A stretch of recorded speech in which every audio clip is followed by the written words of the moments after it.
National Weather Service in Melbourne has issued a special marine warning for Flagler Beach to Volusia Brevard County, line 0 to 20 nautical miles, Flagler Beach to Volusia Brevard County, line 20 to 60 nautical miles, Volusia Brevard County, line to Sebastian Inlet 0 to 20 nautical miles, Volusia Brevard County, line to Sebastian Inlet 20 to 60 nautical miles, until 4 p.m. Eastern Standard Time.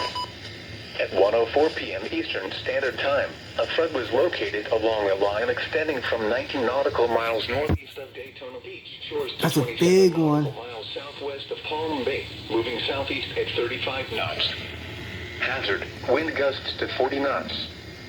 Source, radar. Impact, expect wind gusts in excess of 34 knots and suddenly higher waves. Make sure all on board are wearing life jackets. Return to safe harbor if possible. Locations impacted include Port St. John, Floridana Beach, Fort Pierce Ocean Park, Melbourne Beach, and Bellwood. Move to safe harbor immediately as gusty winds and high waves are expected.